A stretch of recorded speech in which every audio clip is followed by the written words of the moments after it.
మన కోవూరు గ్రామంలో బసిరెడ్డిపేట 12వ వార్డులో వేయించేసినటువంటి రాజ్యలక్ష్మి గోదా సమేత కళ్యాణ వెంకటేశ్వర స్వామి వారి దేవస్థానంలో నూతనంగా ఆలయం మరలా అంటే జీర్ణోద్ధరణ అంటారు, పునఃప్రతిష్ఠ చేసుకున్న తర్వాత వచ్చేటువంటి మొదటి సంవత్సరం అంటే ప్రథమ వార్షికోత్సవంలో భాగంగా చాలా వైభవోపేతంగా స్వామివారి బ్రహ్మోత్సవాల్లో భక్తులు ఆసక్తిగా పాల్గొంటున్నారు. అందులో భాగంగా స్వామివారికి ఎదుర్కోలు ఉత్సవ సందర్భంలో ఎలా అయితే మనము మన ఇళ్లలో పెళ్లిళ్ళు చేసుకున్నప్పుడు వివాహాలు చేసుకున్నప్పుడు ఎదుర్కోలు సందర్భంలో ఎలా అయితే స్వామివారిని అంటే మగపిల్లవాడిని ఎదుర్కొంటామో అలాగా మీరు కూడా స్వామివారికి ఎదుర్కోలు సందర్భంగా పదార్థాలు తీసుకోండి అని చెప్పడం జరిగింది.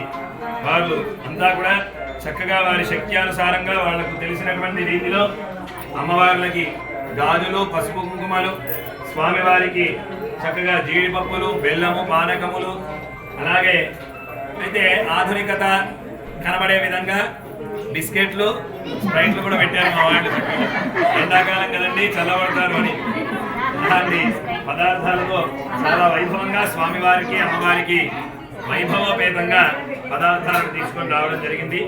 ఈ యొక్క ఉత్సవం భక్తులు అంటే భగవంతుడికి చేసే ఏ ఉత్సవమైనా సరే మన ఆనందం కోసమే.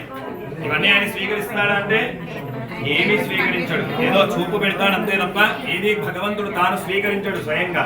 కానీ ఇవి మరలా తన శేష ప్రసాదంగా మనమే స్వీకరిస్తాం. అలాంటి గొప్పనైనటువంటి ఉత్సవాలన్నమాట. ఎందుకోసం అంటే భక్తానాం త్వం ప్రకాశతే అంటారు. స్వామి ఎందుకు ఇటువంటి ఉత్సవాలు, స్వామికి ఎందుకు ఇలాంటి ఆలయాలు, ఆయనకి ఎందుకు ఇంత అలంకారాలు అంటే భక్తానాం త్వం ప్రకాశతే, భక్తుల ఆనందం కోసమే తాను అవన్నీ కూడా ధరిస్తాడట. భక్తుల ఆనందం కోసమే తను ఈ యొక్క ఆరాధనలు, బ్రహ్మోత్సవాలు ఇవన్నీ కూడా అందుకోసమే తప్ప తనకేదో కావాలని కాదు.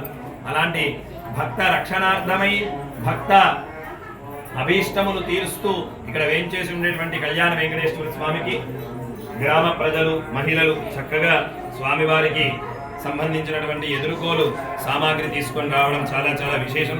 వారికి ఆ కళ్యాణ వెంకటేశ్వరుడి అనుగ్రహం ఎల్లప్పుడూ కలిగి చక్కటి సుఖ సంతోషమయమైనటువంటి ఆనంద జీవనాన్ని వారంతా సాగించాలి అని స్వామికి ప్రార్థన చేస్తూ జై శ్రీమన్నారాయణ. కళ్యాణ వెంకటేశ్వర భగవానికి జై.